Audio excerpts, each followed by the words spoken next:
इनके पर है अधर जली चावरण दीप सुधारस सीचा आसन चल अभिगत गतना वर्णन रहित जड़े जारतना। હવે અહીંયા એટલે આ વાંચી હતી આપણે, એટલે અહીંયા રત્ન નથી, આરત જડવાની છે ત્યાં. ઓલા લોકો રત્ન જડે એટલે એવું સમજતા થાય કે આ હીરા માણેક મોતી એને કરતા બહુ ઊંચા રત્નો છે, એમ નહીં. આરત છે ને ઈ ને આ રત્ન છે, એને જે જડી દેવાની છે, ચોંટાડી દેવાની છે, સમજાણો? એટલે એને કીધું કે આ આરત છે, રત્ન એટલે રત લાગવી, આરત લાગવી, બરાબર? એના પ્રત્યે પ્રીતિ થઈ જાવી આરત, એટલે એમાંથી ચોટી ઉખડે જ નહીં, એના જ માં મગ્ન રહે, એનાથી છૂટું પડે જ નહીં, એવી એને જડી દીધી. આવા રત્નો જડેલા છે, જેની જેની આરત જડી છે ને એવા બધા રત્નો ત્યાં જડાયેલા છે. જે અંશે ત્યાં આરત પૂરી જડી દીધી એને રત્ન થઈ ગયો. એ જ રત્નો બધા અંશો, જે સાચા અંશો હતા એની આરત જડી દીધી એવા રત્નો, બરાબર? એટલે એક આપણે આગળ તો વાત કરી હતી, પણ આને આ રીતે સમજજો. અહીંયા પહેલી ચોપાઈની અંદર આરત ને રત્ન કીજો, પહેલી ચોપાઈમાં, બરાબર? इनकी उपमा कहाँ ममधी जे पहुँचे नहीं अनुभव बुद्धि छीजे तहाँ बैठे निज करता कैवल रत गुजरत रहित कलमल. આ બધાને આ બધું મોઢે છે, મોઢે આ નહીં મોઢે જશે એટલે ભૂલ છે, એમાં કઈ વાંધો નહીં. પછી અહીંયા હું કહી દઈશ. હવે એને કીધું કે આવા જડાયેલા રત્નો છે એવું જે કેવલ ધામ છે એની હું ઉપમા આપું એમ. એટલે આપણા માથાની અંદર ઓલા વાળને ચોંટી ગયેલી હોય એ જે લીક હોય એ તો મુક્તિ જ ન હોય, એને આપણે આમ ખેંચવી, બરાબર છે? એ જડાઈ ગઈ છે ને ત્યાં, આ જ બધી વસ્તુ છે, ચોંટી ગઈ છે, ઉખડે નહીં, એટલે કે એ જડાઈ ગઈ છે, જડી દેવામાં આવી છે. પછી પેલી બગા હોય ને એ ગાયને અને ભેંસને ચોંટી જાય, ગીતડા, બરાબર? એને તૂટી જાય પણ ઉખડે નહીં, એ જડાઈ ગઈ છે. આ બધા જડેલાના ઉદાહરણ છે, બરાબર? જડાઈ જવું અને હા જીવતું હોય ને જડાઈ જાય, બરાબર? એટલે આ પછી જયારે એ રીતે એની સાથે એક થઈ જાય છે, અંશો કેવી રીતે એની હારે એક થાય, જડાઈ જાય. એટલે આપણે જે જડતર વાળા છે એ આ મેં પેલા ઉદાહરણ આપ્યું આ રત્નોનું, એ બધા તો જડ જડાયેલા છે અલંકારોમાં, એટલે આભૂષણોમાં. અને આ જે મેં તમને ઉદાહરણ આપ્યું લીક છે, પછી આ ઈતડી છે, આ બધા આ જે છે એ બધા જડાઈ ગયેલા છે. એ કેવા જડાઈ ગયેલા છે? સજીવ જડાઈ ગયેલા છે. એમ આપણે જે છે એ ગળો છે એ લીમડાને વળગેલી હોય તો એ પણ જડાઈ ગયેલી છે, એની સાથે એનાથી વિખૂટી પડે એટલે મરી જાય, જડાઈ ગયેલી છે. કિંમત જ એની એમાં છે, એમાં જીવન જ એનું છે. આ બાજુ આ છે તો ત્યાં જે રત્નો છે એ આના કરતા જુદા, આવી રીતે જડાયેલા નહીં. કોઈ કીધું એક આવી રીતે જડાયેલા છે તો પેલા ઉદાહરણ જડતા નું આપ્યું કે કેવા જડાઈ ગયા, એટલે આપણે એ સારું લાગે કે આમ જ આપણે જોડાઈ દઉં, એવા નહીં. એમ એ જડતા વાળા જડાવવાનું નથી. હા, ચેતન અતિ ઉજાગ્રત અવસ્થા અને એની સાથે જડાવવાનું, એટલે વિવેક છૂટે નહીં, જડાયેલા જ રહેવું, એટલે એની સાથે એકતા જ ધારણ કરી લેવી, એ કઈ છૂટા પડે જ નહીં. એટલે એને એમ બાજી જવું એવું જરૂરી નથી, એને આમ પકડી લેવું જરૂરી નથી, કારણ કે અંશ તો વૃત્તિ વાળો છે, શરીર બાજી જવા વાળું છે, અહંકાર બાજી જવા વાળો છે, અંતસ્કરણો બધા ચોટી જવા વાળા છે, અંતસ્કરણો ચોટી જવા વાળા છે બધા, આ ગુણ ગણે ચોટી જવા વાળા છે બધા. ઈ દુઃખ આપે છે. માને બાળક વધારે પ્રિય હોય અને બાળકને માં પ્રિય હોય, પણ એ કામ કરતી હોય ને એના પગને પકડી લઈએ, આમ તેમ જવા જ ન દે, એ જડાઈ ગયેલું જ કહેવાય. એટલે ઈ બાળક એક અને એક બીજું બાળક છે, એ માને બધું જ કામ કરવા દે છે પણ એની વૃત્તિમાંથી આખી જવા દેતો નથી. અને એ પોતાના કામમાં ધ્યાન રાખે છે અને માના કામમાં ધ્યાન રાખે છે. અને માની એવી છે કે બધું કામ કરે છે છતાં એની વૃત્તિ એના બાળકની અંદર રાખે છે. એટલે એ પહેલા બાળક કરતા ઉચ્ચ સ્થિતિનું છે.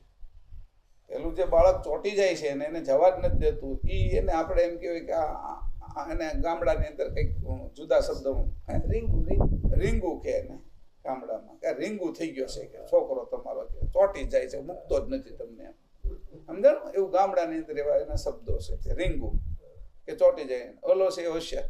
એટલે એ એની વૃત્તિ એમાં રાખે છે. પણ એ વૃત્તિ કેના કારણે રાખે છે? એની જે સમજણ છે અંતસ્કરણની એના દ્વારા. તો એને કીધું કે આ રીંગુય નહીં, આ અંતસ્કરણની સમજણે નહીં, અને અંશની ચૈતન્ય વૃત્તિ દ્વારા રાખે છે એકતા. 3 વસ્તુ જુદી પાડી છે. પાછી કહું છું, જે વર્ણન આવે છે કે કેવલધામની અંદર રહેવાનું છે આપણે, ધારો કે રહેવું છે આપણે, તો આપણે એની જેવા થઈશું ત્યારે રહીશું ને. એને એમ બહુ પકડી રાખશું કડક રીતે તો તેને છોડાવતા આવડે જ છે કે એને કઈ આપણે પકડી ના શકીએ, બરાબર? બહુ જોરથી પકડી રાખ્યો ને કોઈને, એને ગલગીરજે કરો ને એટલે તરત છોડી દે, સમજાણું? અને હા, અને કોઈ મોઢું ખોલતો નથી અને નાક દબી દો એટલે છોડી દે. કારણ કે કર્તાને તો બધી જ યુક્તિઓ આવડે કે આને કેમ છોડાવવા, સમજાણું? એને બધી યુક્તિ આવડે.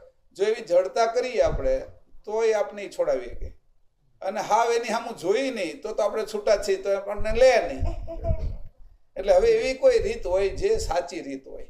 હમણાં અમે આવ્યા એટલે કે હું તો સાચે હાથ, પણ સાચી કઈ રીતે? એમ કે એ રીત આપણે આવડી ગઈ તો કરતાથી આપણે એક થઈ જાય, એની સાથે જોડાઈ જાય.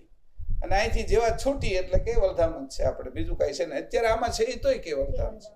એટલે એને કીધું કે અહીંયા કીધું એ જે રત્નો છે એ જડાયેલા છે, ઇનકી ઉપમા કહામાં દીજે, એની હું ઉપમા હું આપું. એટલે આ ઉપમા કીધી કે આવી રીતે વનસ્પતિ ઝાડવાને જોડાયેલી વેલી જેવું, ગાય ભેંસને જોડાયેલી ઈતડી જેવું, કે માણસને ઉપર છે એ લીખ જેવું, બરાબર?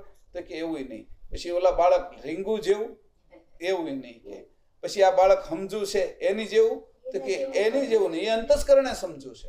હા, ઓલા કરતા જરૂર ઊંચું છે, અંતસ્કરણે સમજુ છે.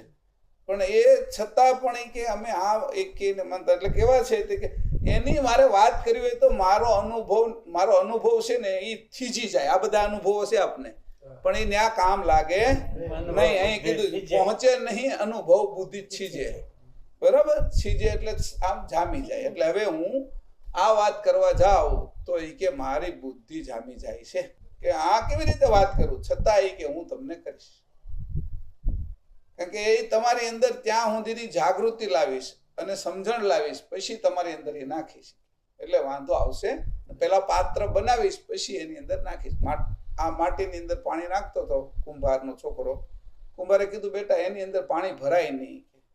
તો કે કેમાં ભરાય? તો કે હાલે આ માટીને આપણે વાસણ ઉતારીએ, એક માટલું. એ કેવી રીતે ઉતારાય એની રીત બતાવી. પછી એને ઉતાર્યું પણ, ઉતારીને પક્યું પણ. પછી કીધું કે હવે પકવેલા માટીની અંદર પાણી નાખી કે એટલે ભરાણું પાત્ર બની ગયું ને. નકર એ પાણી તો જમીનમાં નાખતો હતો માટીની અંદર, એ ધીરે ધીરે ધીરે કરતા એની અંદર ઉતરી જતું હતું, ઉપયોગના કામમાં લાગતું નહોતું. એમ આપણે સત્સંગ કરી પણ એ ઉતરી જતું હોય તો ઉપયોગના કામમાં લાગે ને. એટલે પાત્ર બનાવી શીખે. પહેલા તમને પાત્ર બનાવ્યા પછી પાણીને એવી રીતે નાખીશ કે તમને એનો ઉપયોગ થાય. ગરમીની અંદર ઠંડુ પાણી પી એકાશે, એની તમારે ઉકાળો કરવો છે તો ઉકળી એકશે, તમારે નાશ લેવો છે તો નાશ લઈ એકાશે. એટલે એ બધા માટે પાત્ર તૈયાર કરી શકે. એટલે અહીંયા કીધું કે એ કેવી રીતે કે એવો અનુભવ બુદ્ધિ છીજે કે મારી આ જામી જાય છે બુદ્ધિ, અનુભવ બુદ્ધિ. પણ જામી ન જાય એવું પણ હું તમને અનુભવ કહીશ કે તમે પાત્ર તૈયાર થઈ જશો ત્યારે. પાત્ર નહીં હો એટલે પાત્રતાને મહત્વ આપ્યું એને, બાકી કોઈ નહીં. હવે કીધું કે આવી બુદ્ધિ જે થીજી જાય છે અને આ અટકી જાય છે, પછીની વાત શરૂ કરી. તો હા બેઠે નિજ કરતા કહેવાય કે ક્યાં કે જે આ બુદ્ધિ થીજી જાય છે, આ બાજુની બુદ્ધિ પાછી પડી જાય છે, મારી સમજણમાં નથી આવતું ત્યાં એ બેઠા છે. સમજણમાં આવે ત્યાં તો બેઠા જ નથી. એટલે મારે હવે સમજણનો એ બેઠા છે એની સમજણ જોઈએ છે. હું જે અનુભવું છું એની સમજણ મારે એને સુધી ના પહોંચાડે. હું જે સમજુ છું એનાથી હું ત્યાં પહોંચવા જાઉં તો એ પહોંચાડીને ત્યાં એ થીજી જાય, જામી જાય, આગળ ન ચાલી શકે. તો હવે એ બેઠા છે એની સમજણ મારી અંદર આવે તો હું ત્યાં પહોંચી શકું. કે કોણ આપશે? એટલે એને પછી આગળ જતા પહેલા સદગુરુ આપશે કે આ સમજણ તમે પહેલા સદગુરુ આપશે કે પછી આગળ જતા હું એનો રસ્તો કરી. પહેલા સમજણ આપવાની, પાત્ર બનાવવાનું કામ સદગુરુ કરશે અને પાણી ભરવાનું કામ હું કરીશ. પાત્ર બનાવવાનું કામ સદગુરુ કરશે. એટલે બે વસ્તુ એની ત્યાં જુદી પડી. તો કીધું કે કેવા છે કે તહા બેઠે નિજ કરતા કેવા. પછી કીધું અકરત કુદરત રહિત એકલમલ. એટલે તું જે વર્ણન કરતો હતો કે કયું તે અકર્તા બ્રહ્મ અને કુદરત એટલે નિરંજન થી નીચેનો જે સગુણ ઉપાસનાનો જે પ્રદેશ છે ઈ. એટલે અહીંયા સમજી લો ને, એક રીંગુ બાળક છે ને આ એક હોશિયાર છે, ઈ બે સિવાયનું છે ઈ. સમજાણું? એના રહિત એકલમલ, એકલો રહેશે એવો. તને એકલા રહેતા આવડે છે કે હું એકલો રહું છું, તું એકલો રહી કે શું કે એવી તારી સ્થિતિ વૃત્તિ અંશે થઈ જાય તો એ કે અંતસ્કરણ વગર તું રહીએ કે ગુણગણ વગર રહીએ કે એ હોવા છતાંય તું એના વગર રહીએ કે પાણીમાં હોવા છતાંય કમળને પાણી નથી અડતું. કેમ? તો કે એનું જે મૂળ છે એમાં અગ્નિ તત્વનો ભાગ વિશેષ છે. એ મૂળથી અગ્નિ તત્વ ઉપર ખેંચાય છે એટલે પાણી અગ્નિને બને નહીં. એટલે તરત અગ્નિ એને બહાર કાઢો એટલે તરત પાણી હરી જાય છે. અગ્નિ તત્વ એને છે એ એમાં એને અડવા નથી દેતો. જેમ આપણે કોઈ લોઢી હોય ગરમ કરેલી હોય ને એમાં પાણી નાખો તો સમ કરીને ઉડી જાય ને, એમ જેવું બહાર કાઢો એટલે એ રહેતું નથી અગ્નિ તત્વનું. એવી રીતે એમાં રહેવા છતાં આ અંતસ્કરણો સાથે હું એકલો છું એવું જ્યારે એને સમજાય. ગુણ ગણ અંતસ્કરણ ઇન્દ્રિયો આ બધા જ જે મારા આ શરીરના ભાગો છે એ સ્થૂળ સૂક્ષ્મ બધા જ જે પાંચે પાંચ શરીર છે એના ભાગો છે. એ હોવા છતાં હું તો એકલો જ છું. જેમ કેવલ કરતા આટલું બધું જગત છે છતાં એકલમલ છે એમ કહી દીધું. એમ તારે એકલમલ એમાં એકલા એ મલ થઈ જવાનું છે. મલ કેવો હોય કે કોઈ પણ કામ કરવાનું એટલે મલ જેવો થઈ જવાનો છે. એટલે એ પછી કુસ્તીબાજ મલ છે એ બધાને હરાવી દેતો એને જ મલ કહેવામાં આવે. એટલે આ જગતની આ બાજુની બધી જ વસ્તુને તારે હરાવી દેવાની છે એવો મલ. એટલે એમાં ચોંટી જવાનું, એટલે એમાં જડ થઈ જવાનું. પણ જડ આવું નહીં, જડાઈ જવાનું છે. જે રત્નોની વાત આવી છે એ જ અહીંયા આગળ વધારી છે કે તારે આવી રીતે એની સાથે જડાઈ જવાનું છે. જડાઈ જવું એટલે જોડાઈ જવું. અહીંયા જે છે એ જોડાઈ જવું વૃત્તિથી. અને એકલો થઈ જવાનું છે. એકલો કેમ થવાય? આંખથી હું તો જુદો જ છું એકલો. આ કાનથી સાંભળું છું એનાથી હું જુદો જ છું એકલો. જીભથી મુખથી બોલું છું એનાથી હું જુદો છું એકલો.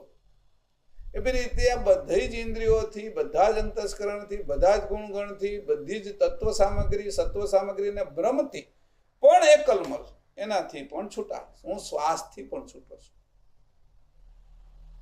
આ જ્યારે એને અનુભવ થવા મળશે, પહેલા તો એમને સમજાવું, વાત તો કરી ને કોઈ, તો પછી જ્યારે એને અનુભવમાં સ્થિતિ આવી જશે, અનુભવ થવા મળશે ધીરે ધીરે કે આ શ્વાસથી તો હું જુદો છું.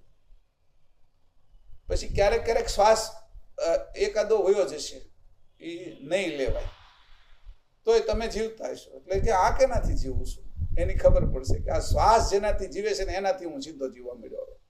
શ્વાસ વચ્ચે વાળો દલાલી લેતો હતો ને એવું કાંઈ રહ્યું નહીં. હવે પહેલા હું દુકાને જતો હતો, ત્યાંથી ખરીદીને લઈ આવતો હતો. હવે હું બિગ બાસ્કેટમાં ફોન કરું છું એટલે સીધો આવી જાય છે. વચ્ચે આ દુકાનવાળાના હાથે બધા આવતા નથી. એવી ક્યારેક ક્યારેક અનુભૂતિ થશે. એ વચ્ચે એકાદો શ્વાસ છે એ છટકી જશે, એમાં છે એ કેવલ કરતા રહે એક થઈ જશું.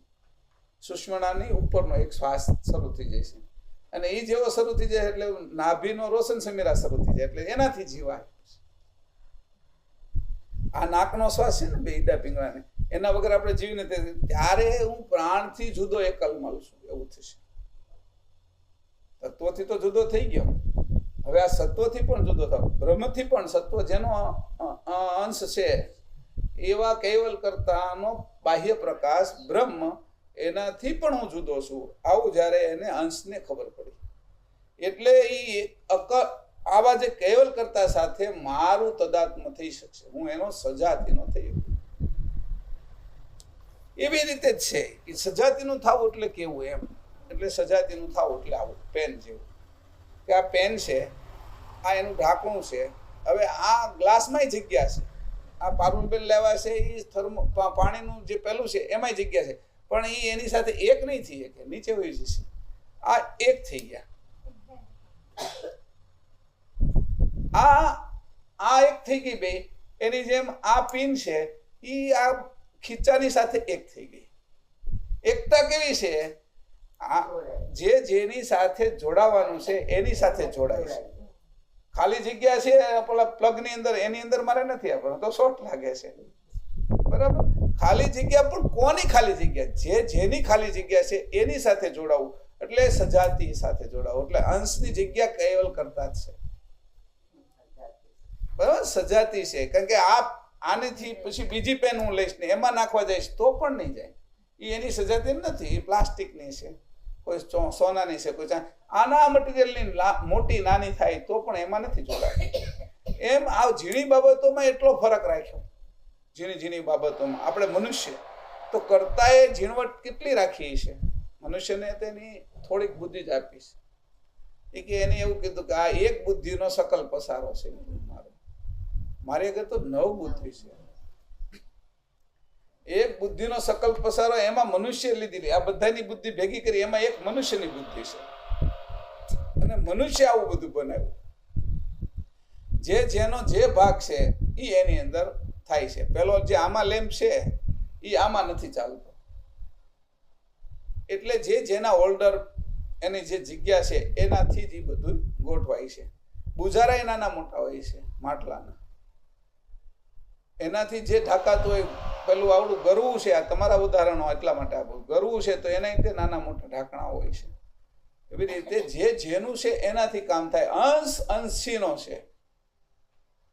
આ સામાન્ય વાતોની અંદર પણ આવું છે કે આવી રીતે આપણે એકલમલ થશું, એની જેવા થશું તો એ એકલમલ છે એની સાથે એકતા થવાના સંભવ છે. પણ આપણું મન તો રાત દી બીજી બધા લાગ્યા કરે, મન ખેંચીને જાય છે. ત્યારે કહેવાનું, હે મન કે તું તારે જાવું ને જા, હું તો એકલમલ છું. હું તો એ ઘડીકમાં છોકરામાં જાય છે, પતિમાં જાય છે, પત્નીમાં જાય છે, શરીરના વિભાગમાં જાય છે, અંદર ધન સંપત્તિમાં જાય છે, દાગીનામાં જાય છે. દાગીના કઈ બહુ મોટી વસ્તુ નથી, ધન સંપત્તિ કઈ મોટી વસ્તુ નથી, પતિ પત્ની છોકરાઓ આ તે શરીર પણ મોટી વસ્તુ નથી. એ તો દર વખતે બદલ્યા જ કરીએ છીએ ને. એ તો અત્યારે આપણે એટલો બધો મોહ થઈ ગયો, એટલા સમય રહ્યા છે. એટલે કોઈ પણ ઘરમાં જાજો સમય કાશ્મીરમાં ફરવા જાવ તો તમને અહીંયા આવતા તકલીફ પડે કે ત્યાં જો 6 મહિના રહેવાનું થયું તો એનું વાતાવરણ ગમી ગયું હોય, પછી અહીંયા આવો તમને ગરમી જ થવા મળે. જ્યાં તમે લાંબો સમય રહ્યો એમ એટલા સમયથી આ શરીરમાં રહેતા હોય તો મોહ તો થઈ જ જાય ને, સ્વાભાવિક છે. અને એ રીતે જ્યારે એ મોહ થયો છે, એ મોહનું સ્થાન જોઈ લેતા, મોહથી છૂટો હું છું અને એકલમલ છું આવું જ્યારે સમજાઈ જાય ત્યારે અંશની ગતિ શરૂ થાય.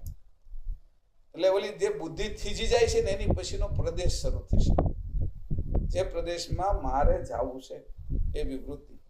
એટલે આ કૈવલધામનું વર્ણન હાલે છે. એટલે તમે જોજો કે કૈવલધામ કેવું છે એનું અત્યારે વર્ણન શરૂ છે. આ બધા એને સમજાવતા.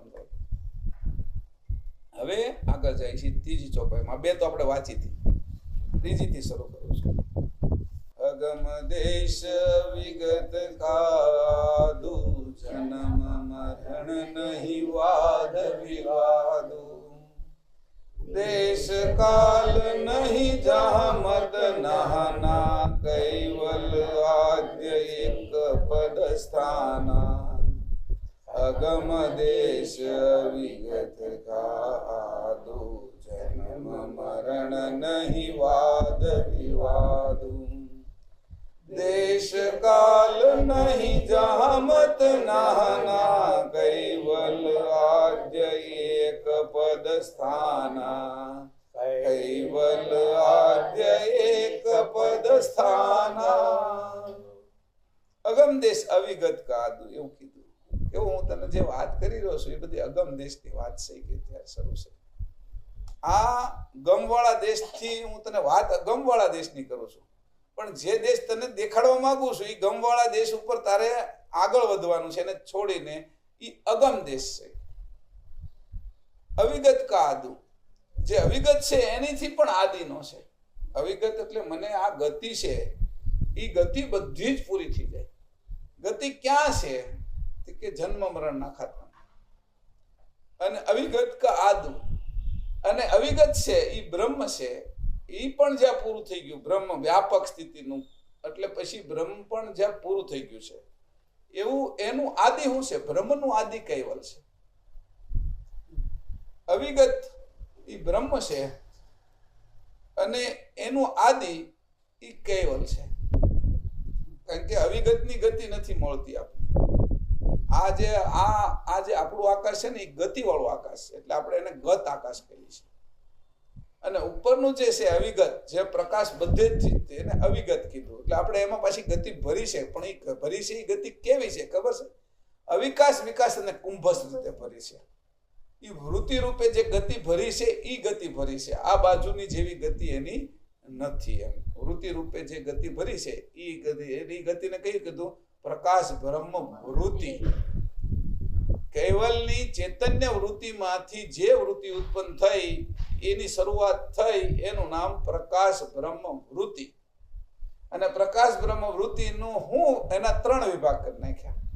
આપણે શ્વાસના 3 વિભાગ કર્યા આપણે, કે લેવો, રાખવો અને છોડવો, અને છોડીને પણ રાખવો. એટલે કુંભસ્થ એક કર્યો બહાર કે અંદર, અને એક પૂરક કર્યો અને એક રેચક કર્યો, એને 3 ભાગ કર્યા. એટલે એની ત્યાં વૃત્તિના 3 ભાગ કર્યા. કઈ વૃત્તિ? કે પ્રકાશ બ્રહ્મ વૃત્તિના 3 ભાગ કર્યા: અવિકાસ, વિકાસ અને કુંભસ્થ. તો કે ઈ જે છે એને અવિગત કહું છું, અને હું તો એનાથી આદિની વાત કરું છું. એ નહીં, જે પ્રકાશ બ્રહ્મ વૃત્તિ છે એના ઈ વૃત્તિનો કરનાર કોણ છે? ઈ આદિ છે. એટલે હું કૈવલ કહું છું. અગમ દેશ એટલે કીધું આ દેશ કેમ કયો છે? એટલે સ્થાનને દેશ કહું છું, પણ તે સ્થાન છે જ નહીં. સ્થાનને દેશ કેવું કેમ? કે ત્યાં આકાશમાં પણ સ્થાન નથી. આ માટલાનું આકાશ, ગ્લાસનું આકાશ, પછી ધારો કે મારા મુખનું આકાશ, કાનનું જે છે એ આકાશ, એવું કોઈ આકાશ જ નથી ત્યાં. કે ઘટ આકાશ, મટ આકાશ, પટ આકાશ એવું આકાશ નથી. આ અવકાશ હોય એને પણ સ્થાન કહેવાય, એને પણ દેશ કહેવાય. એવું પણ નહીં. તમે એને સમજો છો એટલે અગમ કહી દઉં છું, અગમ દેશ. હું એ પણ કહેવા માંગતો નથી. કોઈ ઈંડાની અંદર છે એનું બચ્ચું, એનો ગર્ભ છે, કે માના ઉદરમાં, ગાયના એના કોઈના ઉદરમાં એનો ગર્ભ છે, એ એનું અવકાશ તો છે જ. પણ એવું નહીં એમ કે એવું અવકાશ પણ જે એવો પણ દેશ નહીં, એમ આવો દેશ નહીં. તો એટલે હું એને કહું છું અગમ દેશ, કે જ્યાં મારી બુદ્ધિ ન પહોંચે. ગમ એટલે બુદ્ધિ, અને એટલે નથી પહોંચતી એવી. એટલે આ દેશ કહું છું, પણ કે દેશ નથી. આ ના પાડી દેશે કે મારી બુદ્ધિ નથી પહોંચતી એટલે એવો દેશ નથી. કેટલા 3 ભાગ આના કર્યા. ગમ એટલે બુદ્ધિ, એટલે મને ખબર નથી પડતી, નેગેટિવ છે, સમજાણું? પછી કીધું કે આ દેશ, દેશ એટલે કહું છું કે મને અગમ એટલે એ દેશ કહું કે દેશ કેવો કેમ, એટલે અગમ કહું છું. એટલે આગળ નાખી દીધું આ દેશ ગણતા નહીં, આને ચોકડીમાં જ જોઈએ. અગમ જ છે, એમાં ખબર જ નથી પડતી દેશ કેવી રીતે કહેશું. જોજો આ વાત સમજવાનો પ્રયત્ન કરજો. હું થોડુંક કરીને પાત્ર બનાવવાની તૈયારી કરું છું. એટલે એને દેશને બાદ કરી કે અગમ દેશ અવિગત કા આદુ.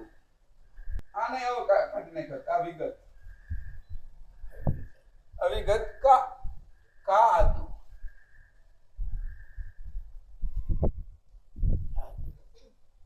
આદિ એનાથી પણ પૂર્વ, જેમાંથી અગમ અવિગત વિગત નથી મળતી એવી. મને કઈ પણ આ ને કીધું ગમમાં નથી તો વિગત ન મળે. ગમ બુદ્ધિ જ નથી હાલતી તો વિગત કેવી રીતે મળે? મને કોઈની વિગત મેળવવી છે કે ફલાણા ભાઈ વિશે તમે જાણી લીધો ને, મારે આ કંઈક થોડું કામ કરવું છે એની સાથે. કોણ છે તેની વિગત મેળવે. બધા સંબંધ કરવાની બાબતની અંદર હોય, કોઈને હારે કઈ બીજા પ્રસંગ પાડવાના હોય તો એની હારે તો 2 જગ્યાએ તપાસ કરી, આપણે અનુકૂળ લાગે તેની આગળ ધંધા કે બીજું કોઈ પણ વસ્તુ છે તો એની વિગત મેળવવી. આપણે જે દેશમાં આપણે અહીંથી ફરવા જઈએ છીએ તો એની વિગત મેળવવી. આ જગ્યાએ જઈએ, કેવલ ધામ સિવાયના બધા ધામમાં જાય તો એની વિગત મળે એવું છે. પણ આને અવિગત કહી દીધું. કે વૈકુંઠ કેવું છે તો વિગત મળે એવું છે, કૈલાસ કેવું છે વિગત મળે એવું છે, સતલોક કેવું છે એમાં બધી વિગત પરમ ગુરુએ કરી જ છે બધા, કે આવા છે. પછી એના ઉપરથી સમજવાળો એને મોટું કરીએ. 1 કિલો જેને દાળ, જેને છે એ 5 વાટકી દાળ બનાવતા આવડે, એને માપ સાઈઝ એના કારણે એ 50 વાટકી બનાવી શકે અને 500 વાટકી બનાવી શકે દાળ. એટલે એવી રીતે અહીંયા કીધું કે આ છે એ અગમ છે તો અવિગત, વિગત મળતી નથી. કેની? કે ઈ ગતિની. વિગત મને કેની નથી, ગત એટલે ગતિની. આ પાછું બીજું વચ્ચેથી કાઢ્યું કે અગમ અવિગત, પછી અવિગતમાં તે ગત, જેની મને ગતિ નથી મળતી એ વિગત એટલે ગત, એની એવી અવિગત વસ્તુ. પછી કીધું આદિ, એનાથી પણ આદિ એટલે આ બ્રહ્મ, બ્રહ્મથી આદિ. તો બ્રહ્મ કોણ છે કે બ્રહ્મ, આને કોણ કહું છું કે કૈવલ. અત્યારે કૈવલ કેવલ ધામ બે આરોપ લેતો રહીશું, પછી એનો તફાવત કરશું. બરાબર? કૈવલ. બરાબર? હવે આ બ્રહ્મ છે એ તમે કહો છો કે અહીં આવી ગતિ નથી, તો તમે એને 3 ગતિ તો આપી દીધી, વિકાસ, કુંભસ્થ અને અવિકાસ. હવે તમે 3 ગતિ તો આપી દીધી. તો એને કીધું આ મારી બ્રહ્મ, એ મારી વૃત્તિ છે. હવે અહીંયા વૃત્તિ શરૂ થશે. બ્રહ્મ ખાલી ન જોવું, એને મેં વૃત્તિ જોડી દીધી. આ વૃત્તિ કોની છે કે કૈવલ કરતાની. આ વૃત્તિ કોની છે કે આ આદિની. એમ કરીને મેં સિદ્ધ કર્યું કે આ આદિ છે કૈવલધામ. એટલે કીધું કે કયું કે આ જન્મ મરણ વગરનું. હવે આની હરખાયું કે તમે કીધું વૃત્તિ ગઈ, વૃત્તિ એટલું કામ કરી નાખ્યું છે, વૃત્તિમાં ગતિ ને બધું જ ભરી દીધું. છતાંય હું બ્રહ્મને આ વિગત જ કહું છું, કારણ કે એટલી મોટી વ્યાપક વૃત્તિ છે કે બ્રહ્મને આજ કોઈ જાણી નથી. એટલે ન જાણીએ કે એટલે પછી એટલો બધો હાલી ગયો, એટલે પછી કે હું જ બ્રહ્મ છું એમ કરીને પાછો વહી આવે, થાકી જાય. એટલે એનો એન્ડ ન આવે, એન્ડ પ્રાપ્ત કરવા જાય તો કેવલ આવી જાય. એટલે એન્ડ સુધી જતા થાકી જાય, કારણ કે એ હું લઈને ગયો તો કે આ બાજુની સમજ લે, અંતસ્કરણની સમજ લે. અંતસ્કરણની સમજથી હું બ્રહ્મ છું એવું કહે છે. એટલે એને અસ્મિ છે ભેગો. અસ્મિ હોય એટલે થાક હોય, અસ્તિત્વને થાક ન હોય. કોઈ પણ હોય એમ કહેતો હોય કે હું આ કરું છું, એટલે થોડાક દિવસમાં એને કરવાનો થાક ઉત્પન્ન થાય. મેં કર્યું, હું કઈ કરતો નથી એમ કરીને એમને સ્વાભાવિક થયા કરતું હોય, એને માનસિક રીતે થાક લાગે નહીં. મેં આ કર્યું છે એવો જયારે નક્કી થાય ને, એટલે મેં કર્યું છે એનો થાક લાગે. એટલે આ બ્રહ્મ છે એને થાક લાગી જાય, થાક લાગી જાય એટલે અટકી જાય. જે હું કઉ છું અહમ બ્રહ્માસ્મિ, એ અટકવાનો છે, એ કેવલ કરતા સુધી પહોંચતો નથી એમ. એટલે કીધું કે ભાઈ અત્યારે આ ગમે હું આ પેલો તાપ કરું તો કે સૂર્ય સુધી પહોંચશે. પછી કીધું કે અહીંયા જે વરાળ થાય છે મારી, એ સઘનઘન સુધી પહોંચશે. બધી નહીં પહોંચે, કદાચ કોક પહોંચી જાય, કદાચ કોક કિરણ પહોંચી જાય, એની સાથે એકતા કરીને જાય તો સૂર્યમાં. પણ મોટા ભાગના કિરણો આ બાજુ જ આવે છે, તો એમાંથી વચ્ચે ઊંધું હાલવું તો કેટલું અઘરું પડે, ઉલટ ક્રિયા કેટલી અઘરી પડે. નીચે જ જયારે જવાનું બધાનું આવતું હોય ત્યારે ઉલટ ક્રિયા કેટલી પેલી પડે. એટલે એને કીધું અહીંયા છે એ વિકાસ, કુંભસ્થ અને અવિકાસ, એ વૃત્તિ છે. આ વૃત્તિના પ્રદેશમાં હું ગયો એટલે મને ખબર પડી કે હજી આ છે એ આખો પ્રદેશ કેવલ છે એ જુદો છે. એટલે પ્રકાશ બ્રહ્મ વૃત્તિ વાળો કોઈ હોય તો એને ખબર નહીં. આપણે તો પ્રકાશ બ્રહ્મ વૃત્તિને સમજીએ છીએ, એને અમારે છોડવાની છે. એટલા માટે અમે એને લઈએ છીએ. રચનામાં પ્રકાશ બ્રહ્મ વૃત્તિ આવી છે, આવે છે એટલે રચનાથી રચનાકાર કોણ છે એની બાજુ અમારે જાવું છે. એટલે રચનાને અમે એટલે ભણીએ છીએ કે આ એની રચના છે એની ખબર પડે, એટલે અમારે એને છોડવી છે. ઈ પોતે પછી રચના અને કર્તા બેયને એકરે નહીં છોડી દેવાનું. બાળક સંદાસ બેહી ગયું છે એટલે બેયને ભેગું નહીં નાખી દેવાનું. બાળકને સાફ કરીને ઓલું જે એનું પેલું જે કઈ હોય એને કચરામાં નાખવાનું. એટલે આપણે જે વિવેક, એટલે કેવો વિવેક કે પરમહંસોનું નહીં, ચૈતન્ય વિવેક રાખવાનો છે. એટલે તમે આ બધા શબ્દો છે એ અઘરા છે. ચૈતન્ય વિવેક, પરમ વિવેક નથી કીધું આપણે. આજે પરમ વિવેક કહીએ છીએ પણ પરમહંસોનો નહીં, ચૈતન્ય વિવેક રાખવાનો છે આવી રીતે. પછી એને કીધું આદુ જન્મ મરણ નહીં વાદ વિવાદ. આજે એટલી વસ્તુ થઈ કે જન્મ મરણ, એક છેડો છે અહીંયા, કોઈ આ જન્મનો છેડો,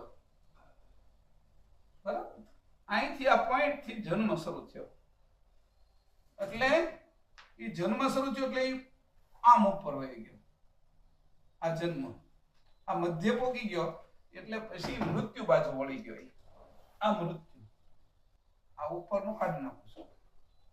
આ બે ભાગ છે કે જન્મ અને મરણ, એક એકો છેડો છે કે ત્યાં જન્મ શરૂ, અને અમુક યુવાની આવી પછી ઢળતો થઈ ગયો એટલે પછી નીચે મૃત્યુ બાજુ જોવા મળ્યું, બરાબર.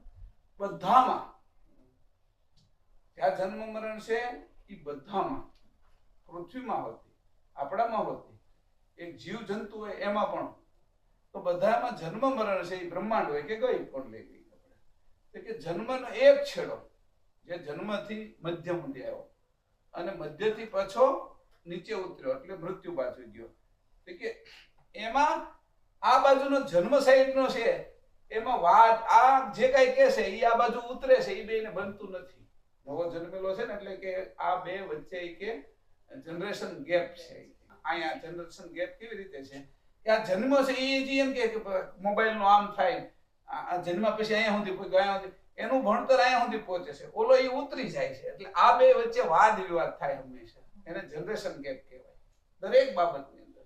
એટલે કીધું કે વાદ વિવાદ હોય એવો મારો પ્રદેશ નથી, જોજો, સમજાણું? કોઈ પણ છે, માતા પિતા છે, છોકરી હોય, માં હોય, દીકરો હોય, એનો પિતાજી હોય, ત્યારે આ હજી આગળ જઈ રહ્યો છે અને આ હેઠો ઉતરી રહ્યો છે, તો આ બે વચ્ચે વાદ વિવાદ હંમેશા હાલે છે.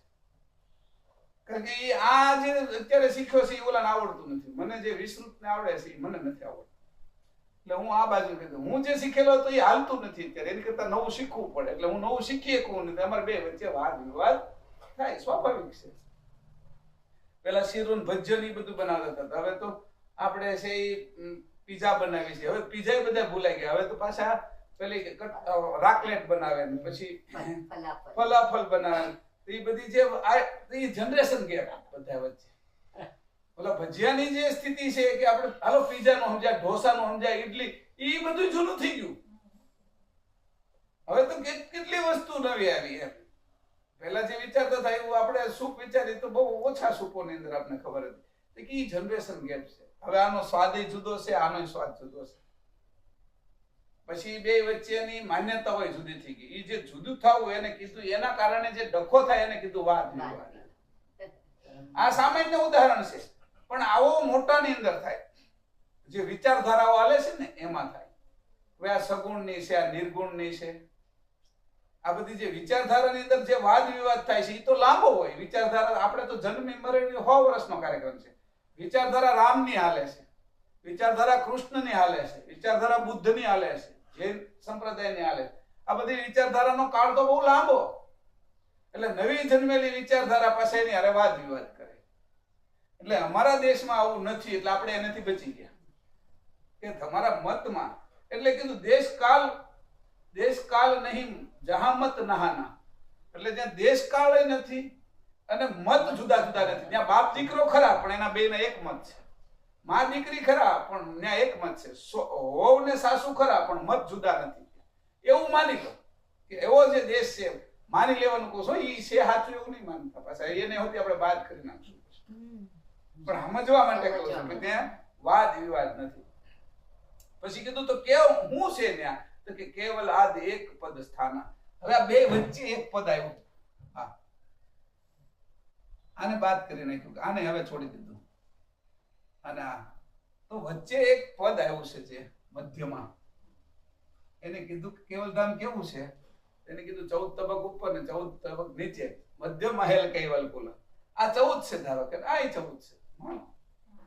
તો આ મેં મધ્ય મહેલ તરીકે એક એવી જગ્યા કાઢી હતી નહીં, જગ્યા જેવું કઈ છે નહીં, આ ધારણા કરી છે ભૂમિતિની જેમ. ધારો કેથી શરૂ કર્યું કે આ બે વચ્ચે એક પદ કાઢ્યું હતું, કે કયું પદ કાઢ્યું કે કેવલ આદ એક પદ સ્થાના, કે આ નહીં અને આ પણ નહીં, જે એક પદ છે, આ બંને જે જગ્યાએ ભેગા થાય છે એવું એક પદ કાઢ્યું. એ જગ્યા ઉપર હંમેશા વાદ વિવાદ હોય જ નહીં, બેની સંમતિ જ હોય. એવું સંમતિ વાળું જે પદ છે એને જ હું કહું છું કૈવલ પદ. કાંઈ કોઈને વાદ વિવાદ નથી. આ બે છોકરા બાપનું મેં કીધું, પણ એ ઉદાહરણ આ લેવું નથી.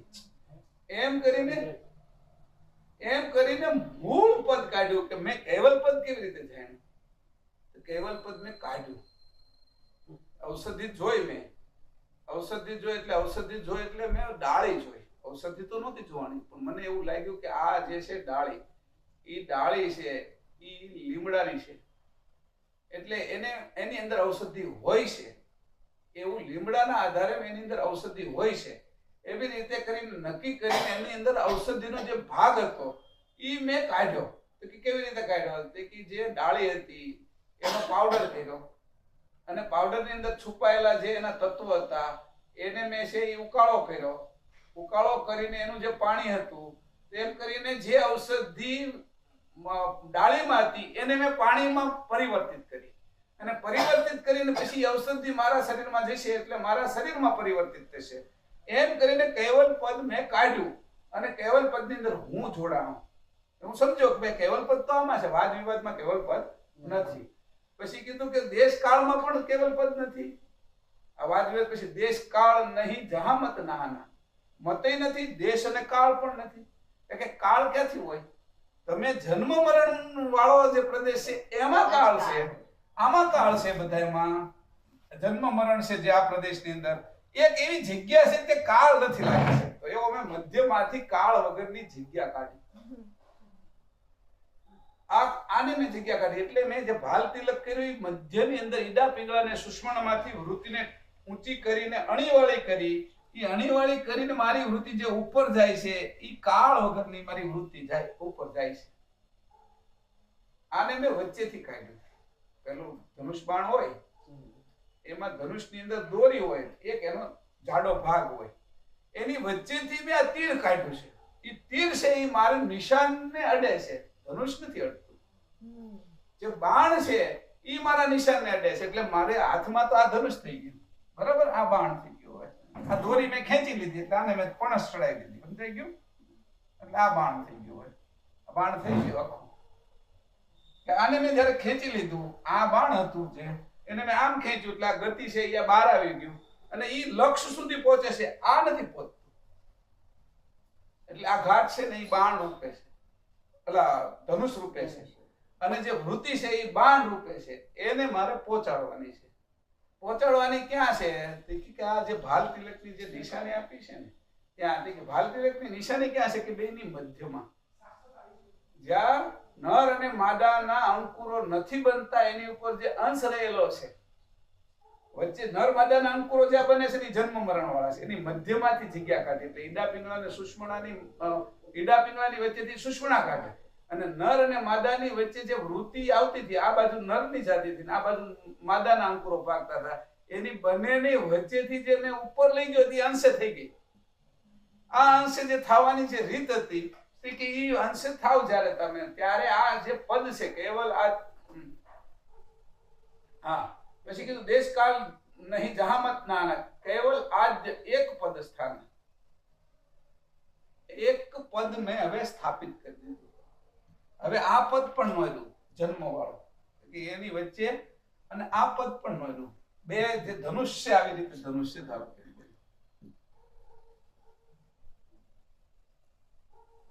આવી રીતે ધનુષ્ય, બરાબર. આ જે ધનુષ્ય છે એમાં બે પદ અહીંથી વચ્ચેથી મારું સમજી લો, અને પણસ ચડાવી એટલે આ છે અણીવાળો ભાગ, અને આ પેલો. તો આને હું જયારે ચડાવું છું ત્યારે ધનુષ, કે આ બે વચ્ચેથી મેં જે જગ્યા કાઢી છે તારવી છે. એટલે આ જે પદ છે એ જ પદમાં પહોંચશે જે અહીંયા અંશ બેઠો છે. એ વૃત્તિ આખી બધાથી છૂટી પડીને ત્યાં જશે, તો બ્રહ્મને પણ વિધિ નાખશે. આ જે બ્રહ્મરંધ છે એને વિધું છડી ક્યાંથી? મૂલાધારથી. મૂલાધાર, સ્વાધિષ્ઠાન અને મણિપુર, એમાંથી આ હું વિંધવા માટે મેં તૈયાર કરી, સમજાણું? અને મારે મારા ઘાટના વિશે જવાનું છે. કેવલધામ મેં નથી જોયું, સૂર્યલોક મેં જોયો, સૂર્ય જોયો છે એ દેખાય છે એટલો ને. હું છે કે મેં બ્રહ્મપુરી નથી જોયું, વૈકુંઠે નથી જોયું, બધા કીધું છે એટલે મેં માન્યું છે. પણ અહીંયા મારા ઘાટના વિશે તો આ બધું છે જ હાજર. અંશ પણ છે. અને કેવી રીતે બધું પકવે છે, એટલે આ બાજુ ધારો કે નારીના અંકુર પાક્યા અને આ બાજુ નરના પાક્યા. આ નીચેથી આમ કરું છું અને આડું કરી દીધું છું, બરાબર. એટલે 500 ને બાદ કરી નાખ્યા, આ 500 ને બાદ કરી નાખ્યા, બરાબર. ત્યારે મારો લક્ષ્ય તદ્દન એક આ બે માંથી બાદ થઈ ગયો. આ દુનિયામાં દ્વૈતનો મોટા મોટો વિભાગ હું કે જન્મવું અને મરવું, એ મોટા મોટો વિભાગ. પછી એ જન્મ મરણ કેમાંથી થાય છે? તો એ કે નર અને માદાના જે અંકુરો છે એમાંથી, બરાબર. હવે નર માદાના અંકુરોને મારે વચ્ચેથી નીકળી જવું, તો એ કરે છે કોણ? આ પકવે છે. તો કે આ અંશ. એટલે અંશની ગતિ જ્યારે પ્રાપ્ત થઈ એટલે મને કીધું પાત્ર બનાવવા માટે કે અંશ અને આ કેવલધામમાં જઈ શકશે. જો આમાં હું કરતા જે વાસ્તવિક સ્થિતિ, આનો એક ફોટો લઈ લીધો એટલે ધ્યાનમાં પણ આવી જાય કે ધીરે ધીરે કરતા છે એ અહીંયા સુધી પહોંચાડું. હવે કીધું કેવલ આદ્ય એક પદ સ્થાન, જે એક પદ સ્થાન આપણે જે અંદરથી કાઢ્યું, એને અંદરથી કાઢ્યું. બાળક હતું તો પુરુષમાં અને સ્ત્રીના બેનાના સંયોગથી બાળક તમે ઉત્પન્ન આપણે કર્યું, ઉત્પન્ન એટલે કાઢ્યું. તો કેવલ પદ પણ આપણે કાઢ્યું. બાળક પણ અદૃશ્ય જ હતું ને, ક્યાં દ્રશ્ય હતું? અને આજે વાતો કરે છે, હાલે ચાલે છે, પૈસા કમાય છે, આજ જોઈએ છીએ આપણે. ઓહો, ઈ જો નીકળી એકતું હોય અદૃશ્યમાંથી, તો કેવલ પદ અદૃશ્યમાંથી અંશનું અહીંયા જે ઘર છે એ કેમ ન નીકળે? હું એવું કહું, બરાબર છે. આ સમજણ એટલા માટે પાકી કરું છું કે જો આ જયારે સમજણ સમજાય છે ત્યારે તમને ખબર પડશે કે ઓહો, કે કોઈ પણ વસ્તુ છે એ અદૃશ્ય છે, દ્રશ્ય કેમ થઈ જાય. આકાશ અને પૃથ્વી વચ્ચે વાદળાઓ બંધાઈ ગયા અને વરસાદનું રૂપાંતર થઈ ગયું, વચ્ચે થઈ ગયું. ફૂલની મધ્યની અંદર મધ છે એ નીકળી ગયું. એવી જ રીતે અદૃશ્ય વસ્તુ દ્રશ્યમાન થઈ ગઈ. હવે આ કેવલ પદ ક્યારેય દ્રશ્યમાન, અંશ ક્યારેય દ્રશ્યમાન થવાનો નથી. એટલે એ વિષય રહ્યો સમજણનો, કારણ કે વૃત્તિ પહોંચી શકશે ત્યાં. આ છે એ આખો સમજણનો છે, જાણનો છે, વૃત્તિનો છે આ વિષય. એટલે મારી અલ્પજ્ઞ જાણ છે, એટલે હું સંસારમાં લાગેલો છું. આ જાણ છે એ અલ્પજ્ઞને હું ભેગી કરી અને એકઠી કરીને મજબૂત કરી અને એનું એક નાડું બનાવું, એટલે દોરડું બનાવું, જાણ તાતણાઓનું ચારે બાજુ લાગેલા. તો એકમુખી થાવ, એકમુખી થાવ ત્યારે અંશની વૃત્તિ એકમુખી થઈ. જે જગ્યાએ અંશ હતો એ જગ્યાએ બધી વૃત્તિ ખેંચાઈ ગઈ, એટલે અંશે થઈ ગયો. એ અંશે થઈ જવું એ વૃત્તિનું ખેંચાઈ જવું છે. આંખની વૃત્તિ ખેંચાઈ ગઈ, દ્રષ્ટિ રૂપે, કાનની વૃત્તિ, નાકની, બધી જે વૃત્તિઓ ખેંચાઈ, સ્ત્રી પુરુષની વૃત્તિ ખેંચાઈ ગઈ, જ્ઞાનની બધી જ બાબતોની વૃત્તિ ખેંચાઈ ગઈ. એ જે જગ્યાએ ભેગી થઈ ગઈ એ અંશ છે. એમ કરીને મેં પદ કાઢ્યું. પદ હતું નહીં, કથીને કાઢવાનું છે. જે રીતે દૂધની અંદર માખણ ઘી હતું, પણ એ કેવું હતું કે દ્રશ્યમાન નહોતું, એમાં ભળી ગયેલું હતું. મારી અંદર એ મારા સંતાનો હતા. તો જે વિભાગો હતા એને મેં કથીને કાઢ્યું છે. એવી રીતે આ મંથન કરીને અત્યારે કેવી રીતે પદ કાઢ્યું કે જે સમજણ રૂપી મંથન અત્યારે શરૂ છે આપણું. આ 1 કલાક આપણે મથીએ છીએ. આ જાણને મથતા જે પદને પ્રાપ્ત કર્યું એ કેવલ પદ છે. એ પદ શરૂ, કેવલ પદ એટલે અંશનું. હવે આ અલ્પજ્ઞ જાણ જયારે એકઠી થતા સર્વજ્ઞની સાથે એકતા કરે એવી થઈ ગઈ. તાતણામાં વેચાયેલી હતી ત્યાં સુધી તો વૃત્તિ આ બાજુની હતી. એ સજીવન કોને કરતી હતી? કે પ્રણવને. પ્રણવ સજીવન કોને કરતો હતો? કે અંતસ્કરણને. અંતસ્કરણ દ્વારા ગુણગણ થતા હતા, એના દ્વારા છે ઇન્દ્રિયો થતી હતી. એવી રીતે ક્રમશઃ આ આખું શરીર જે સક્રિય થયું હતું એ વૃત્તિ વેચાઈ ગઈ. એની એક તાકાત રહી નહીં. એ મેં જે જગ્યાએથી આવી હતી ત્યાં ભેગી કરી લીધી. એટલે હવે હું આ ભેગી કરેલી તાકાત દ્વારા, આ વૃત્તિ દ્વારા, એ વૃત્તિ દ્વારા કર્તાની જે સર્વજ્ઞ વૃત્તિ છે એની સાથે મારી અલ્પજ્ઞ વૃત્તિને હું એક કરવા માટે સમર્થ થઈ ગયો. એટલે એ જે સમર્થતા જ્યારે મારી થઈ ત્યારે કર્તા સાથે એકતા મારી થવા માટે શરૂઆત થઈ ગઈ. હજી કેવલધામમાં ગયો નથી, કેવલ સાથે એક મેં કઈ નથી જો, પણ મેં આ બાજુથી વૃત્તિ ખેંચી એટલે એક દિશા મળી ગઈ કે આ બાજુ નથી જવાનું, આ બાજુ જવાનું છે. હવે દિશા મળી ગઈ એટલે હવે મારે પછી દોટ મૂકવાની છે. એ બાજુ એની સાથે જ મને એવો રસ્તો મળે છે, માર્ગદર્શકો મળે છે કે મને એ બાજુ ખેંચી લે છે. જેમ લોહી ચુંબક ખીલીને ખેંચી લે છે. એમ જ પરમ ગુરુ સદગુરુ છે અને પરમ ગુરુ એ આપણે આ વૃત્તિની બાજુ જતા એ વૃત્તિ એક થતા એના સજાતી થઈ જતા એ આપણે ખેંચી લે છે. હવે એના દ્વારા આપણે ખેંચાવાનું છે, પણ જાણતો જોઈએ છે કે મારે પદ કાઢવું છે એટલે કરીને આ એક સ્થાન કેવલ આવી રીતે કરીને આ એક પદને આપણે સ્થાપિત દીધું. હવે તમે કીધું આ પદને સ્થાપવા માટે યાદ કેમ રાખવું કાયમી, એટલે તને કાયમી યાદ રહે એટલા માટે તારે એક બોર્ડ રાખવું પડે. આપણે લખી રાખીએ એના ઉપર કે આ કામ છે એટલે ભૂલાય નહીં. રોજ ઘણા લોકો છે ને એ ફ્રીજ ઉપર લખી નાખે, બરાબર, ઘણા એવી જગ્યાએ લખી નાખે છે અરીસો હોય ને એની બાજુમાં એટલે એની તરફ ધ્યાનમાં આવે, બરાબર. તો એને લખવાનું કીધું કે આ લખવાના અક્ષરો તરીકે ન આપ્યું, પછી એનું ચિહ્ન કરી નાખ્યું. દૂધ તરીકે આવું એમ, તો બટેટું તરીકે આવું એમ, બરાબર, ચિહ્ન એટલે નિશાની. પછી એને કીધું કઈ દૂધી તો એની આવી રીતે આમ કરી નાખી, રીંગણું તો એને આવી રીતે આમ કરી નાખ્યું, નિશાની આપી. આ નિશાની એટલે નિશાની આપી. તો અહીંયા આપણે કઈ નિશાની આપી આ માટે કે ભાલ. એ તમને કાયમી યાદ રાખવા માટે ભાલ તિલકની નિશાની આપી દીધી. એટલે જેના માથા ઉપર ભાલ તિલક છે એ બાહ્ય રીતે એને યાદ કર્યા કરે કે તમને ભૂલાઈ ન જાય આમાંથી કે આ દૂધ છે.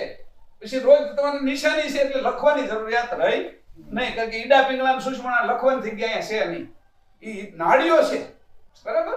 એ લખવાની જગ્યાએ નથી, કારણ કે બોર્ડ એટલું મોટું નથી. બોર્ડ છે એ બધે બસ ઉપર લાગેલું, પણ આ બોર્ડ એટલું લાગે કેવું નથી એટલે નિશાની ત્યાં મૂકી દીધી કે જગ્યા નથી એટલે નિશાની કોઈ. એટલે ચિહ્ન આપી દીધું. ચિહ્ન કોને હતું કે આ ચિહ્નને જે ચીની એક એટલે એને સમજી શકે, જાણી શકે, ઈ ત્યાં પહોંચશે કેવલધામમાં. કેવલધામ પહોંચવાનો રસ્તો આરોહ કરતા જાય છે. તો કે ભાલ તિલક આ કેવું છે? ના હમણાં તમે નહીં કહો. લાક્ષણ જ્યોતિ વિશે તિલક અગાધ પરમાત્મ દક્ષિપુની શૈવ દેશી સાધ ના પાડી તોય કહેવાય જો મારા. એટલે કે આને જે સાથ છે હજી હવે બોલી જાવ હાલો ફરીથી, એટલે બોલી જાય હરખી રીતે બોલો એટલે સમજાવી દો હાલો. પછી ત્રજા મહેશભાઈ આપણે જે સમજાવે છે બહુ રિયલ પદ્ધતિ છે. એમાં પરમ ગુરુ હું બોલ્યા છે કે ત્રજા ત્રિવેણી લલાટ સમ જ્યોતિ એસે તિલક અગાધ પરમાત્મ દર્શી પુની સ્વયં દેશી સાજ. એને સાજ વાળો એટલે એ મારા દેશની સાધ વાળો, મારી સિદ્ધિ વાળો થશે. સમજાણું? એટલે હવે બોલી ગયા એટલે એને બોલવાનો એની પરમ ગુરુએ કર્યું છે એટલે મેં કીધું હવે બોલી જ જવાની રીતે એમ, કારણ કે એને કે ત્યાં આ તિલક છે એને નિશાની તરીકે મેં મૂક્યું છે. આ તિલક જ્યારે તને આ આવડી ગયું એટલે ઓલું થઈ જશે, અને એ આવડી જશે એટલે બધા જે સ્ત્રી અને પુરુષના જે વિભાગો છે એની વચ્ચેથી તારી જગ્યા થઈ જશે. એની જગ્યા થઈ જશે એટલે તારે અંશ થઈ ગયો, એટલે કે સોમમ દેશી સાધ. એને મારા દેશમાં આવવાની શુદ્ધિ શરૂ થઈ જશે, સાધ આવી જશે. આપણે બે સાધમાં છીએ. આપણે આ બાજુની જગતની ખબર છે, એના દેશની કોઈ શુદ્ધિ નથી, જાગૃતિ નથી. જાગૃતિ નથી એટલે આપણે જાગૃત થઈ જશું કે આ તિલકની નિશાની કરી. આરો કે તિલક એ મારી નિશાની છે મારા દેશમાં આવવાની. કેવલ ધામનું વર્ણનની અંદર આ તિલક મને તને લઈ આવશે. જેમ ભાલ છે તો કે ભાલુ એટલે ભાલોડું, ભાલો, બરાબર. ઈ જ છે, ઈ પેલું બાણ છે તો એની અંદર ઈ છે. તો કે બાણ, જે બાણથી તું નીચે આવ્યો છો, જે બાણથી તું નીચે આવ્યો છે તો નીચે આવ્યા છે. કયું બાણ? કામરૂપી બાણ. એનાથી તું નીચે આવ્યો છે અને આના ઉલટ ક્રિયા કરીશ એટલે આ તું એનાથી ઉલટી દિશામાં જાય છે એટલે નિષ્કામ થઈ જશે. કે કામરૂપી બાણથી આવ્યા ને બધા. કોણ છે કામ વગરનો કે જે એમનો મૂત્ર હોય? મેને બતાવો ને. જેના શરીર ધારણ છે એ બધા જ કામથી જ ઉત્પન્ન થયા છે અને એનાથી નિષ્કામ થવાનું છે, એટલે એનાથી અલગ થવાનું છે, અલગ રીતથી. તો એ કીધું કે આ જે પદ્ધતિ છે એનાથી તારે ઉપર આવવાનું છે. આ ભાલ તિલક આપું છું, ઈડા પિંગળાનું સુષ્મણા કરીશ. એવી રીતે તારી વૃત્તિ જે છે બંને વૃત્તિને તારે એકત્ર કરી અને અણીએ લાવવાની છે. એટલે તું મારા દેશની શુદ્ધિ વાળો થાય છે, એટલે પાત્ર બની શકે. આ પાત્ર બનાવવાની વાત કરી. પછી ચોથી ચોપાઈ પક્ષન પાત્યના દેવન દૂજા કૈવલ એકહી અદ્વૈત પૂજા જહાં નહીં ત્રિગુણ શક્તિ વિલાસા પહોંચત નહીં જહાં જ્યોત પ્રકાશા પક્ષન પાત્યના દેવન દૂજા કૈવલ એકહી અદ્વૈત પૂજા जहाँ नहीं त्रिगुण शक्ति विलासा पहुँचत नहीं जहाँ ज्योत प्रकाशा पहुँचत नहीं जहाँ ज्योत प्रकाशा। હવે એને કીધું પક્ષના પાતના દેવના દૂજા, જે આપણે પાછળનું હતું એના જ આપણે બે પક્ષો કરી નાખ્યા હતા, આ બાજુ ના આ બાજુ બે પક્ષો આપણે કર્યા હતા જન્મ મરણ વાળા, બરાબર? પક્ષના પાતના દેવના દૂજા.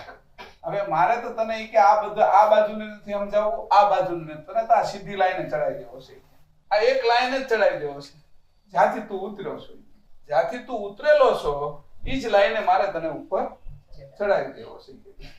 એટલે કીધું પક્ષના પાતના દેવના દૂજા, આ બાજુ ઘણાય દેવો છે, તો અહીંયા બધા ક દેવો છે,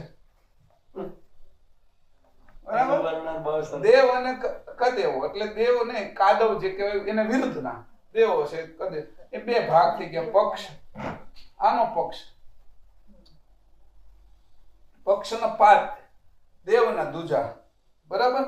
તે આ બે જન આ પણ પોગી નથી શકતો અહીંયા, અને આ પણ નથી પોગી શકતો, એની મધ્યનો મેં રસ્તો બનાવ્યો છે કેવલધામ સુધીનો. પક્ષના પાત અને દેવનું કેવલ એકી અદ્વૈત પૂજા. આ દ્વૈત વાળું છે, આ દ્વૈત વાળું છે, ઈ નહીં. આ દ્વૈત વાળાની અંદર છે, હવે આ બે કીધા, પણ આ કદેવ છે એને આપણે હવે કાઢી નાખી અને પાછા હતા એના જગ્યાએ આવી જાય. આ દેવ અને દેવી કહી નાખી. હવે આ સત્વ ભાગમાં આવ્યા આપણે, દેવ અને દેવી. ઓલા વિચારોના ભાગમાં હતા આ જગતના, કે ભાઈ આના વિચારો શુદ્ધ છે, આના વિચારો અશુદ્ધ છે, બરાબર? પણ આ બેના મંથનથી જે ઉત્પન્ન થાય છે એની મધ્ય ભાગમાં શું છે? દેવ અને દેવીના મંથનથી, એટલે જે 500 પાખડી જે પુરુષની ને 500 સ્ત્રીની એના મંથનથી જે ઊભું થાય છે એ શું છે? કે મંથનથી જે કીટું થાય છે, છાશ થાય છે, એને કાઢી નાખી કે એની અંદરથી જે ઘી થાય છે, જે મૂળ સત્વ જે છે, જેની અંદર ઉત્પત્તિનો વિભાગ છુપાયેલો છે અને જે જીવન લઈ આવે છે, કે દીવો પ્રગટે છે, પ્રગટવાનો જે વિભાગ છે એને જ અંદરથી તારે કાઢવાનો છે. પ્રગટવાનો વિભાગ કેવો છે? તો કે જે કેવલ એકી અદ્વૈત પૂજા, ત્યાં આગળ પછી આ દેવી નહીં રે, દેવી નહીં રે, સ્ત્રી નહીં રે, પુરુષી નહીં રે, આ અદ્વૈત હું તને કહું છું. અને સ્ત્રી પુરુષ જે વિભાગ છે એ વિભાગ આ બાજુના નહીં, ન્યા જે અંશો છે ખાલી એ પણ ચેતન અંશો છે અને કેવલ ધામના અંશો છે. એટલે કીધું હવે અહીંયા કીધું, પછી એને કીધું અદ્વૈત પૂજા. હું જે કરવા જાઉં છું મારે તો આ જ પ્રદેશની વાત કરવી છે, અને આમાં જ જવું છે, કે આ ભાલ તિલકના નિશાને, બરાબર? મારે કાંઈ પણ બીજી આડું હાલવું જ નથી ને, કે કારણ કે આ વિભાગમાં પ્રણવ પણ લાગતો નથી. જે મારું મૂલાધાર ચક્રથી લઈને ગુદાસ્થાનથી લઈને બ્રહ્મરંધ સુધીનો જે માર્ગ છે એ પોલ છે, પોલ. એની અંદર ખાલી જગ્યા છે, એમાં વાયુ પણ નથી ભરાતો, વાયુ પણ નથી. એમાં જયારે વાયુ ભરાય છે ત્યારે અપાન વાયુ ઉપર ચડે છે તોય પાછો નીકળી જાય છે, ખાલી ને ખાલી જ રહેશે. એટલો ભાગ મેં ખાલી રાખેલો છે, બાકી બધે વાયુ પણ ભરાય છે. એવો સૂક્ષ્મમાં સૂક્ષ્મ જે ભાગ છે જેની અંદર વાયુ એટલે બ્રહ્મનો અંશ પણ નથી, એ ભાગની અંદરથી જ્યારે તું ગતિ કરીશ ત્યારે તું કૈવલ પદને પ્રાપ્ત કરીશ, ત્યારે તું અંશને પ્રાપ્ત કરીશ. કારણ કે ત્યાં અંશને પ્રણવ નથી, પ્રણવ વગરનો અંશ છે. એ જ રીતે પ્રણવ વગરની સ્થિતિમાં તારી વૃત્તિ ત્યારે ઉપર લઈ જવી પડશે. આ રીતે જ્યારે જાય ત્યારે અદ્વૈત પૂજા થશે. એટલે કીધું જહાં નહીં ત્રિગુણ શક્તિ વિલાસા. આ બાજુ કયો વિલાસ હાલે છે? બધો બે બાજુ કે સ્ત્રી પુરુષનો વિલાસ હાલે છે, નર નારીનો વિલાસ, પુ કેસર સ્ત્રી કેસરનો વિલાસ હાલે. એટલે ત્રિગુણ, 3 ગુણ અને શક્તિનો વિલાસ હાલે છે. ઈ વિલાસ કે જહાં નહીં ત્રિગુણ શક્તિ વિલાસા. હું તને જે કહું છું જે વિલાસ નથી હાલતો એ પ્રદેશ નહીં, કેવલ એકી અદ્વૈત પૂજા. પછી નહીં પહોંચ જ નહીં જહાં જ્યોત પ્રકાશા. તો અહીંયા પહોંચીશ. અને જ્યોતિ અને પ્રકાશ છે, જ્યોતિ અને પ્રકાશ એટલે નિરંજન અને આદ્ય શક્તિ અવ્યાકૃત રૂપે, એ પણ ત્યાં પહોંચી શકતા ને એને પણ તારે છેતરીને જવાના છે, અથવા એની વચ્ચેથી પણ જગ્યા કરીને જવાનું છે. આવા પ્રદેશની અંદર જ્યોતિ એટલે આ બાજુનો પ્રકાશ, જ્યોત અને પ્રકાશ આ બે ત્યાં પહોંચી શકતું નથી. હવે જ્યોતની અંદર છે એ ઓજસ રહેલું છે, અને પ્રકાશની અંદર પ્રકાશિત કરનારો જે આજુબાજુ બધું પ્રકાશિત કરે છે એ છે જ્યોત. એટલે જ્યોત નિરંજન છે અને પ્રકાશ તરીકે છે એ આદ્ય શક્તિ છે. એટલે જ્યોતિ, આમ જ્યોતિનારાયણ કીધું છે પણ જ્યોત પ્રકાશ આવી રીતે કીધું છે કે આ બંનેની અંદરથી આ તારો વચ્ચેથી રસ્તો કરવાનો છે તારે. અને આ રસ્તો જ્યારે તને ખબર પડી જશે એટલે કેવલ ધામ કેવું છે, એટલે હું કેવલ ધામ નું વર્ણન નથી કરતો, પહેલા ના જ પાડી દીધી. કેવલ ધામ કોઈની બુદ્ધિમાં આવે એવું નથી, અગમ છે, અગોચર છે, જે કઈ કીધું એ કહી દીધું. પછી મારે વર્ણન કોનું કરવાનું કે નીચેનું બધું વર્ણન કરવાનું, પછી એને બધાની વચ્ચેથી જગ્યા કાઢવાની, એટલે કેવલ ધામ જાય છે. એટલે તને એ અનુભવ પછીનો આ વાત છે કે ઓલી તે બુદ્ધિ થીજી જશે પછી આ તને પ્રગટ થઈ જશે. હવે અત્યારે સુધી જે હાલ્યું પ્રગટ કરવા માટેની વાત છે, અને હળગાવવું છે અથવા એને દીવો પ્રગટાવવો છે એના માટેની વાત છે કે અહીંયા સુધી આ કોઈ પહોંચી શકતો નથી કે વિલાસ કરે છે. વિલાસી હંમેશા નીચે જાય છે, એની ગતિ નીચેની થાય છે. આ વિલાસના કારણે આ બધું ઉત્પન્ન થયા કરે છે. જીવડું માત્ર એનો વિલાસ છે, આ ફૂલનો વિલાસ છે, કૂતરા કૂતરીનો વિલાસ છે, મનુષ્યનો વિલાસ, તો એ કીધું દેવો અને દેવીનો વિલાસ છે કે આ બધું. એટલે એને કીધું કે પહોંચત નહીં જા જ્યોત પ્રકાશ આવી કીધું કે જહાં નહીં ત્રિગુણ શક્તિ વિલાસ. હું એમ કહું છું કે મારા આ સ્થાનની અંદર કોઈ આવો પણ વિલાસ નથી. તો તમે કેવી રીતે રહેતા હશો? અમને તો આ વિલાસની ટેવ પડી ગઈ છે. એટલે જન્મ મરવું, કામ વાસનાઓ ભોગવવી, અને અમે પાછા મરીને પાછા જુવાન થાય તો એની અંદર અમારી અંદર પુષ્ટ થાય જ્યારે શરીર, ત્યારે કામ વાસના ભોગવી, પાછા એના છોકરાઓ થાય. તો અમને તો આવી નિરંતર 84 લાખ યોનીમાં ટેવ પડી ગઈ. 84 લાખ યોનીમાં જાય તો એ જ કરીએ છીએ. તો આમાંથી કેવી રીતે છૂટું પડવું એમ. એટલે કીધું મારો પ્રદેશ આવા વિલાસ વાળો નથી. એ વિલાસની પછી કઈક સૂક્ષ્મ વસ્તુ છે, એ સૂક્ષ્મ વસ્તુ છે એને તારે જ્યારે ત્યાં સુધી તને નહીં સમજાય કે તારી બુદ્ધિ થીજી જશે, કે તારી બુદ્ધિ આ બાજુની છે, અનુભવ વાળી છે. અને અનુભવ તો અનેક જન્મોનો છે, એક જન્મ નહીં અનેક જન્મ. તું ક્યારેક બ્રહ્માએ બન્યો હશે કદાચ, અને કીડોએ બન્યો હશે, કે પશુ પક્ષી બન્યો. 84 લાખ યોનિની અંદર જીવ ગતિની અંદર તું ફરે છે, અંશ નહીં. જીવ ગતિમાં આ પોતે ફરે છે કે જીવ ગતિ છે એમાં ફરે છે. અંશ તો વૃત્તિથી તારી હારે જોડાયેલો છે, એટલે એ દુઃખ સુખ દુઃખ અનુભવે છે. તારે જીવ ભાવ છોડી આત્મભાવ, અને આત્મભાવમાંથી તારે અંશ ભાવની અંદર જવાનું છે. એટલે આ રસ્તો તને હું અત્યારે બતાવું છું. આ કેવલધામ જવાનો રસ્તો છે, અને કેવલધામ જવાનો રસ્તો તને બતાવી દીધો. પછી મારે કેવલધામ કેવું છે એ કહેવાનું નથી, તું જ જોઈ લઈશ ને. તું ત્યાં જઈશ એટલે જોઈ લઈશ ને. કારણ કે મારો અનુભવ કહું ને તારો અનુભવ થશે. એ તારો અનુભવ તું તારી નજરે જયારે જોતા શીખીશ, અને એ તને દ્રષ્ટિ કરતા કેવલ આપશે, ત્યારે તને એ જ દ્રશ્યમાન થશે જેવું છે એવું, અદબદ નહીં, જતમત વસ્તુ તને પ્રાપ્ત થશે. એટલે આપણે આજે આ 2 ચોપાઈ પૂર્ણ કરી. કેટલા કરુણા સાગર મહારાજ કી જય. સત્ય વસાવે.